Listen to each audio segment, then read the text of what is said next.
Hola, ¿qué tal amigos y hermanos? ¿Cómo están? Pues hoy con un nuevo tema, creo que bastante interesante, de las incongruencias cristianas. ¿Se han preguntado alguna vez por qué hay tanta división en el cristianismo?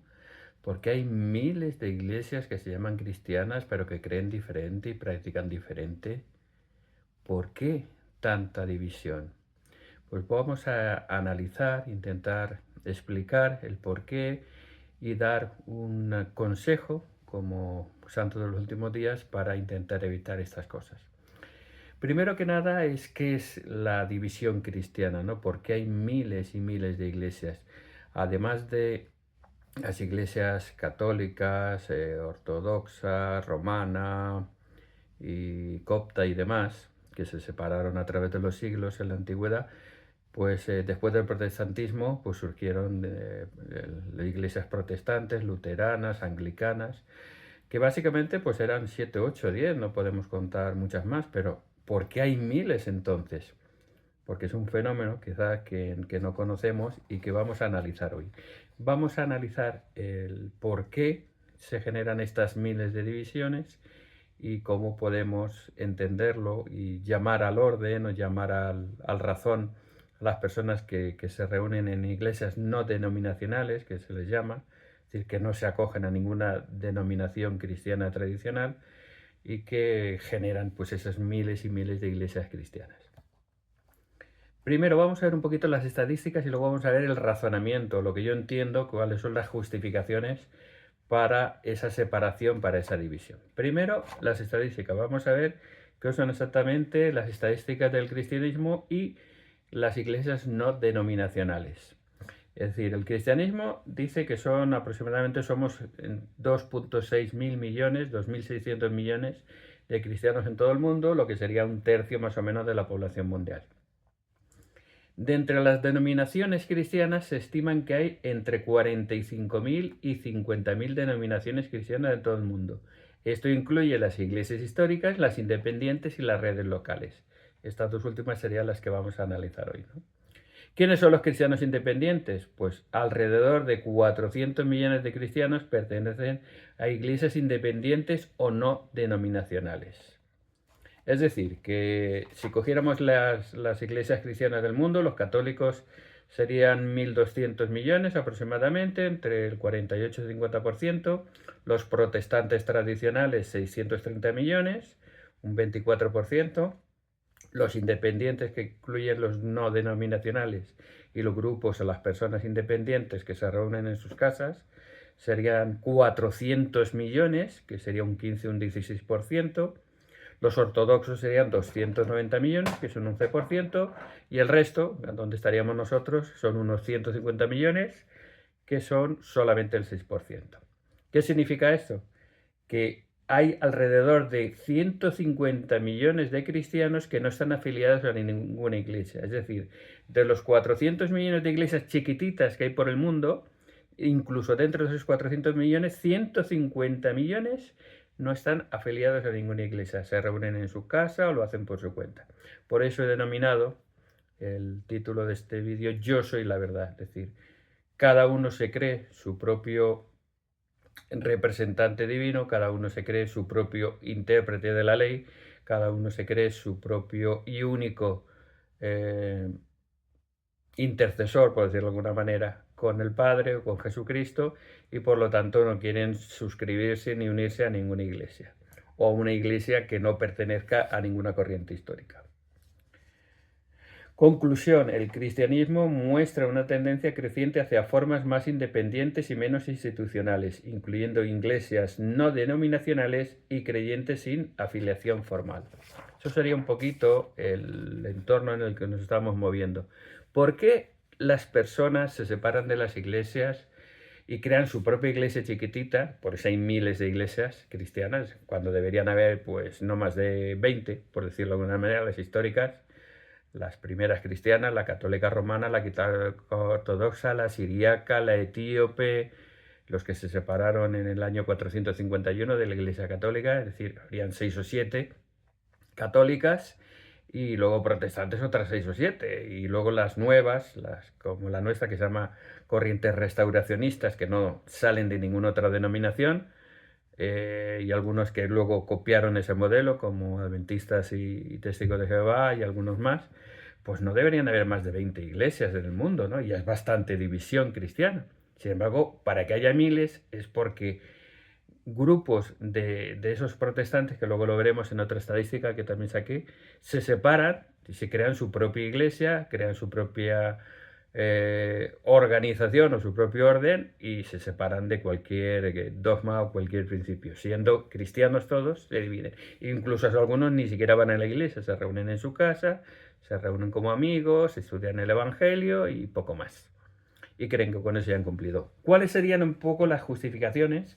Y vamos un poco a refutar esas justificaciones con la propia Biblia, ¿no? La primera justificación pues está en Mateo 18:20, cuando dice, porque donde están 2 o 3 congregados en mi nombre, ahí estoy yo con ellos. Dice, ¿ves? Yo estoy con mi mujer, con mis hijos, con mi vecino, con mi primo, nos reunimos y estamos reunidos en el nombre del Señor y ya está Cristo con nosotros. Bueno, pues vamos a ver que eso es una interpretación errónea de este versículo. Primero dice, donde estén 2 o 3 congregados en mi nombre. Ahí la palabra es onoma. No, onoma no significa solamente nombre, significa autoridad, significa permiso, significa forma, significa el orden que el Señor establece. Es decir, estar reunidos en el nombre de Cristo no significa hacer lo que a mí me dé la gana, y porque 2 o 3, este versículo tenía el sentido de hacer las cosas correctamente y que aunque un grupo fuera pequeño, pues el Señor siempre iba a estar con todos, porque nos trata individualmente y la salvación es individual. Pero esto no es justificación para que dejemos de reunirnos en la iglesia que queramos o la que creamos y que lo hagamos por nuestra cuenta, porque yo no soy la verdad es Cristo. Y reunirnos en su nombre significa hacerlo de su manera, a su forma, como Él instituyó y bajo la autoridad que Él instituyó.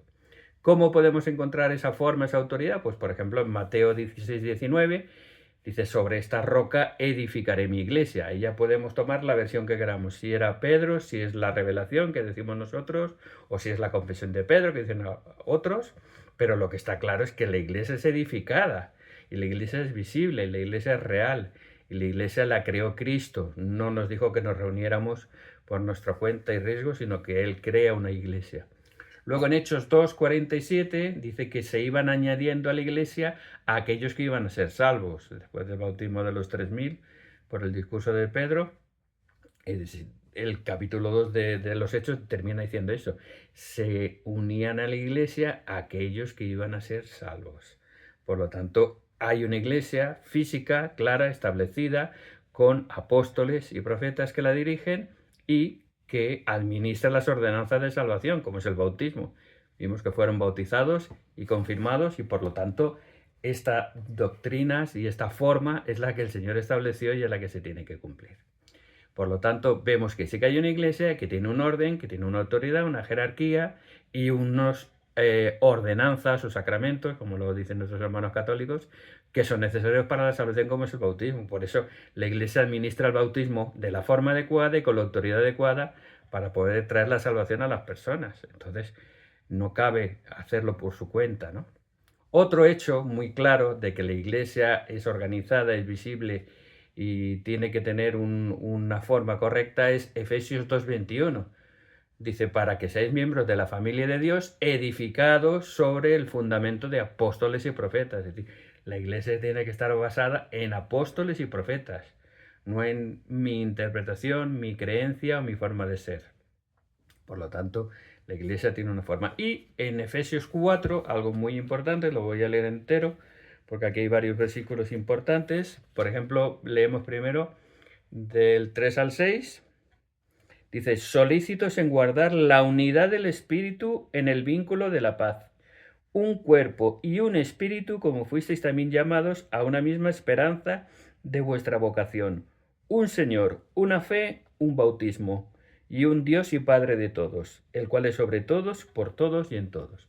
Vemos aquí claramente que el Señor está diciendo que tenemos que estar unidos, que solo hay una fe, que solo hay un bautismo, que solo hay un orden, que solo hay un espíritu. Que ahora vamos a ver el segundo justificante. Pero aquí está claro de que hay uno. Y un poquito más adelante, los versículos del 11 al 14, Nos dice cómo está edificada esa iglesia y para qué se edifica esa iglesia.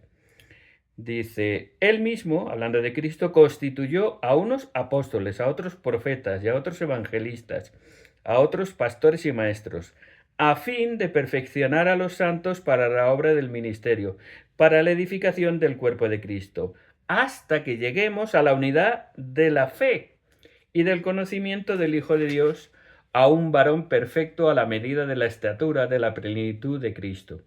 ¿Para qué? Para que no seamos niños fluctuantes llevados por doquier de todo viento de doctrina, que por estratagema de hombres que para engañar emplean con astucia las artimañas del error. Yo creo que está muy claro. Creo que está muy claro. El Señor organiza una iglesia para que estemos unidos, para que tengamos una fe, un Señor y un bautismo. El Señor organiza una iglesia con apóstoles, profetas, evangelistas, pastores y maestros, para que no seamos confundidos, para que lleguemos a la unidad de la fe y para que no seamos como niños fluctuantes que hoy me cuentan esto y me lo creo y mañana me cuenta este otro y me lo vuelvo a creer. Y hoy es blanco, mañana negro y pasado es azul. Eso no es un verdadero cristianismo. Pasa, suele pasar, puede pasar, pero tenemos que saber que esto no es la manera de que Cristo estableció su iglesia. Estableció su iglesia con apóstoles, con profetas, con ordenanzas, con administración del bautismo y todas las ordenanzas que nos llevan a la presencia del Señor para que tengamos una organización perfecta, bajo una autoridad perfecta y no con una guía del Espíritu perfecto. Por lo tanto, esto de que cuando están dos o tres reunidos en mi nombre yo estoy con ellos, no justifica absolutamente nada. Esa sería la primera justificación. ¿Cuál sería la segunda? Pues la del Espíritu Santo, que dicen, el Espíritu Santo a mí me ha llevado a entender estas cosas. Por ejemplo, Juan 16:13 dice, cuando venga el Espíritu de verdad, Él os guiará toda la verdad. Y ya entonces, pues el Espíritu me ha llamado, me ha guiado y aquí estoy yo. Uno de los 50.000, que se dice pronto, 50.000 líderes religiosos o personas que se creen inspiradas o guiadas por Dios y que se separan del grupo donde estaban antes, que a su vez se separó de otro, que se separó de otro, que se separó de otro y por eso de menos de 20 que deberían ser, pues hay 50.000 aproximadamente. Y esto es triste y es patético. ¿Por qué el justificante del Espíritu Santo no es válido? Pues vamos a analizar otras escrituras que refutan esto. Por ejemplo, acabamos de leer en Efesios 4:3 que tenemos que guardar la unidad del Espíritu. El Espíritu no puede decir a 50.000 personas que ellos tienen la verdad. No pueden haber 50.000 verdades. Es completamente absurdo. Es completamente absurdo. Por lo tanto, la justificación de que el Espíritu me dijo es una justificación errónea y vamos a ver por qué. Primero, porque el Espíritu nos une, no nos puede desunir. Segundo, en 1 Corintios 12 nos habla de los dones del Espíritu. Y en el versículo 10 nos dice un don del Espíritu muy interesante. Y es el discernimiento del Espíritu. Porque luego dice que el Espíritu es uno solo. Entonces, discernir espíritus, ¿qué significa? Significa de que hay muchos espíritus junto con el Espíritu Santo que nos engañan o nos quieren engañar para llevarnos a otro sitio que no es el verdadero Evangelio de Cristo. Por lo tanto, hay que discernir, hay que distinguir, hay que discriminar los espíritus que nos están influenciando en nuestra vida para identificar el Espíritu de Cristo y desechar todos los espíritus que nos cita, por ejemplo, en 1 de Timoteo 4:1. Dice, el Espíritu Santo claramente dice, lo dice Pablo a Timoteo, el Espíritu claramente dice que en los postreros tiempos, es decir, ahora, lo profetizó Pablo, que en los postreros tiempos algunos apostatarán de la fe, eso ya lo hemos visto a través de la historia, escuchando espíritus engañadores. Es decir, que hay muchos espíritus que no son de Dios, que se disfrazan como si fueran de Dios y que engañan a las personas y causan, por supuesto, la división, porque el Espíritu une. El Espíritu Santo el Espíritu de Dios nos une y los espíritus engañadores nos desunen, engañan a las personas. Con 1 de Juan 4:1. También lo dice otro apóstol, en este caso Juan, amados, no creáis a todo espíritu, sino probad si los espíritus son de Dios, porque muchos falsos profetas han salido por el mundo. Es decir, está muy claro de que hay muchísimos espíritus falsos, espíritus engañadores, que han salido por el mundo y que nos engañan. Y aquí lo vemos, la evidencia, 50.000 iglesias cristianas o 50.000 grupos de personas que se creen que tienen su propio localcito y se dividen, se enfadan con el líder o el pastor o el clérigo anterior, se separan de él, discuten por algo y crean su propia iglesia. Y son independientes, no se sujetan a nada, no se someten a nada y no responden a nada. Reflexión. ¿Cuántos cristianos buenos, de buen corazón, gente buena, son engañados por estos dos principios, por pensar que Dios, Cristo, está con cualquiera y que el Espíritu Santo los ha llamado para tener su propia verdad? ¿Cuántas personas? Tengo aquí un segundo informe que pedí a la IA, que es muy interesante, acerca de eso, cómo son las iglesias no denominacionales, para que entendamos. Hemos visto un poco el número, pero ahora vamos a ver cómo son y su origen para que lo comprendamos. ¿Qué son las iglesias no denominacionales? Son comunidades cristianas que no pertenecen a una denominación histórica concreta, como la Iglesia Católica, la Bautista o la Metodista, y funcionan de forma independiente. ¿Cuál es su origen?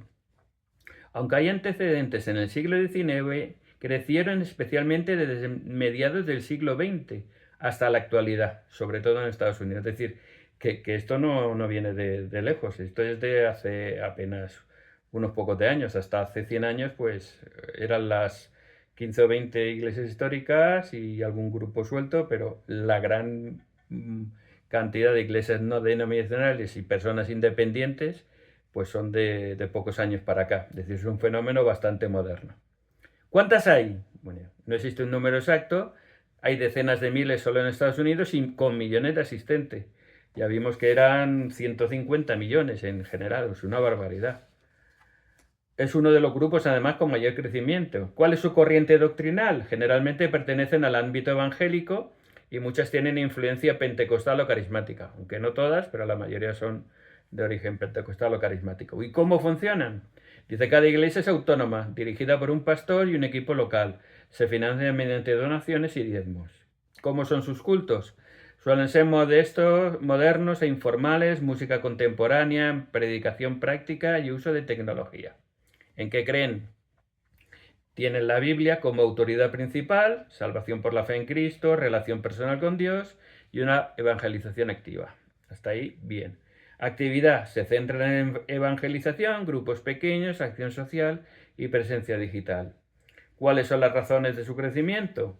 Pues su flexibilidad, su adaptación cultural, su lenguaje moderno y mejor estructura institucional.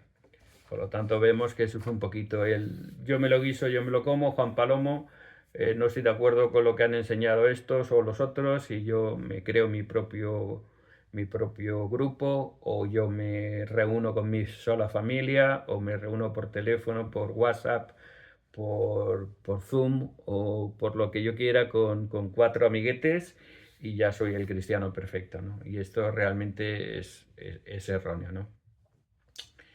¿Cuál sería mi interpretación? Aquí ya hay mi interpretación, después de lo que nos ha dicho la inteligencia artificial, de quiénes son y lo que hacen. Mi interpretación es que esto es un fenómeno bastante moderno, como dicen, y en eso tienen razón los católicos, que lo dicen mucho en redes sociales, y es las consecuencias de la sola escritura. Es decir, que como cada uno interpreta la escritura como le da la gana y le viene en gana y le da a entender su propio conocimiento, pues ya conforme lo entiende, lo cree. Entonces, cada persona somos un mundo, cada uno somos diferentes, pues cada uno somos nuestra propia iglesia, ¿no? Entonces se forman estos miles de iglesias pequeñitas y miles de personas independientes en sus propias casas, ¿no?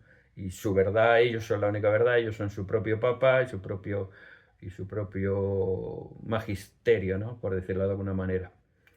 También otra de las causas o de los porqués es por la iglesia invisible, ¿no? Los protestantes, que son la mayoría de estos grupos, creen en una iglesia invisible. ¿Qué pasó con la Reforma? Pues en la Reforma los protestantes se separan de los católicos. Y claro, si se separan de los católicos diciendo que están en error y que se han corrompido. Pero claro, si ellos aceptaran sucesión apostólica que tenían los católicos, Tendrían que reconocer que si se separan de los católicos porque estos se han corrompido, ellos mismos son corruptos, porque nada sano puede salir de algo corrupto. Es decir, de una manzana podrida no puede salir una manzana sana. Entonces, ¿qué se inventan? Se inventan la sola fide, las solas, y se inventa la iglesia invisible, ¿no? De que Dios, la sucesión no vino por la autoridad divina, por Pedro, por los apóstoles, no sé, la sucesión viene por aquellos grupos que el Espíritu ha guiado de forma invisible a través de los siglos. Y bueno, esto es una cosa antibíblica, infumable y que crea que cualquiera se puede creer su propio papa, su propio pastor, su propio magisterio. Y bueno, y otra cosa que también ha creado, creo yo, son las discusiones personales, ¿no? Pues hoy no me llevo bien con Pepito, con Juanito, no me encuentro bien aquí, pues me quedo en casa y yo me hago mi propia iglesia. O no estoy de acuerdo con lo que explica o con esta interpretación bíblica y como no coincide con la mía, pues me quedo en casa y yo la hago, ¿no? O me creo mi propia iglesia. Si éramos 200 en esta iglesia, yo me autonombro pastor y abro la iglesia, que es lo que hacen muchos. Abren la iglesia en el local de al lado y me llevo a la mitad de la congregación. Y antes había una congregación de 200, pues ahora hay dos congregaciones de 100, ¿no? Porque se han dividido por un principio, por una doctrina, por un dogma. Entonces, esas creo que son las causas, en mi humilde opinión, y eso creo que es lo que causa la división cristiana, una falsa interpretación de las escrituras, una libertad total, una falta de someterse a jerarquías o autoridades, lo consideran eso opresivo, lo consideran antiguo, pero es lo que Cristo hizo, lo hemos leído en las escrituras. Cristo organiza una iglesia, nombra apóstoles, deja forma de creencia, deja una estructura, deja una autoridad, deja una doctrina, deja unas ordenanzas que hay que administrar, como el bautismo, como el don del Espíritu Santo, como la Santa Cena, que son cosas que uno sin autoridad no puede hacer legalmente. Y la gente pues lo rechaza eso y empieza a jugar. Cristo dijo que con dos que no estemos reunidos ya está todo hecho. Y el Espíritu a mí me dice que patatí y patatán. Y ya creo que hemos visto la explicación bíblica de que esto no es correcto.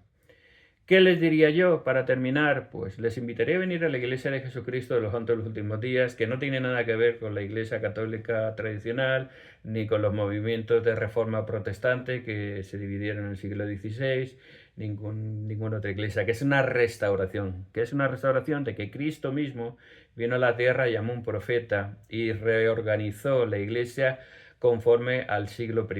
Es decir, Cristo organizó la Iglesia en la tierra cuando estuvo vivo en el siglo I y en el siglo XIX a través de un profeta moderno restauró la iglesia con estos mismos principios, con la doctrina correcta, con la autoridad correcta y con la revelación correcta. Y les invito a venir a la iglesia. Claro, los santos de los últimos días no somos muy populares, no somos... Hay unos prejuicios, pues que si somos polígamos, que si somos racistas, que si que pensamos en que nos vamos a ganar un planeta, y esas tantas tonterías y sandeces o prejuicios que ya creo que deberían estar solucionados, pero que la gente siempre se agarra a lo mismo, ¿no? A las cosas que se quedan ahí en el pensamiento colectivo y que ya te ponen el cartelito y como aquel, por un perro que maté, mataperros me llamaron, ¿no? Y ya no ven más. De hecho, cuando yo abrí mi blog en 2013 y luego este canal de YouTube que abrí en 2019, el subtítulo de mi canal siempre es Rompiendo prejuicios acerca de la Iglesia de Jesucristo.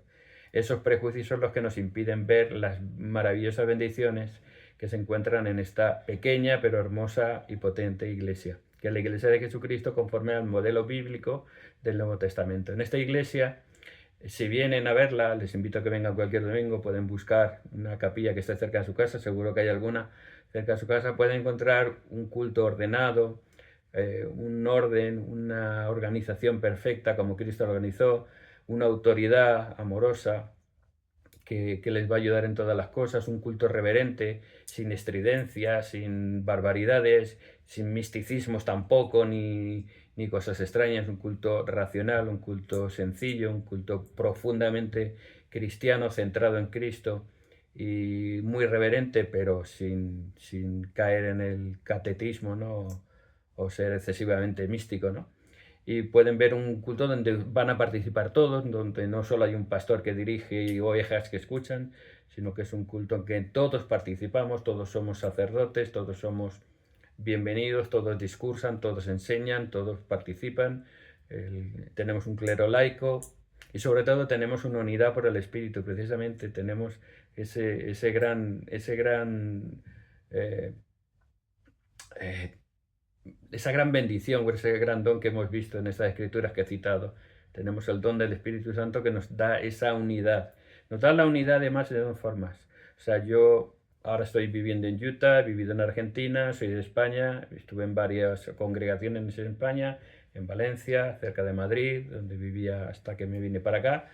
Y en todos los sitios, en todas las épocas, en casi 50 años que soy miembro, las reuniones, el programa de la iglesia ha sido igual en todos lados. Tú vas a cualquier comunidad de la iglesia de Jesucristo, en cualquier parte del mundo, y vas a encontrar el mismo estilo, la misma forma de adorar, los mismos principios, la misma organización y el mismo orden que trae la unidad del Espíritu que leíamos en Efesios 4, del 11 al 14, para que lleguemos a la unidad de la fe y a la estatura de la plenitud de Cristo y estar unidos. Y además unidos en el Espíritu, porque lo que los profetas nos enseñan, muchas veces antes de que nos lo digan, el Espíritu ya nos lo ha revelado a nosotros. El Espíritu de Cristo, el Espíritu de revelación, nos llega a nosotros. O cuando estamos en una congregación y una persona dice algo, o el otro dice, pues mira, yo sentí lo mismo hace unos días, o yo pensaba lo mismo, o he sentido lo mismo. Esa unidad de espíritu, tanto a nivel organizacional como a nivel personal e individual, viene por seguir al Espíritu verdadero de Cristo y no a espíritus engañadores y falsos que van por ahí creando divisiones que tristemente causan estas divisiones cristianas. Les invito a venir a Cristo, les invito a venir a la Iglesia de Jesucristo de los Santos de los Últimos Días, donde serán bien recibidos, serán instruidos y podrán invitarles a orar, a meditar en estas cosas y a buscar la guía del Señor para que el Señor les lleve a toda verdad. No los espíritus engañadores, no las interpretaciones personales de la Biblia, sino la verdadera doctrina que está en la Biblia y en los demás libros canónicos y sobre todo en el Espíritu Santo que les llevará a toda verdad, pero de verdad. Que Dios les bendiga.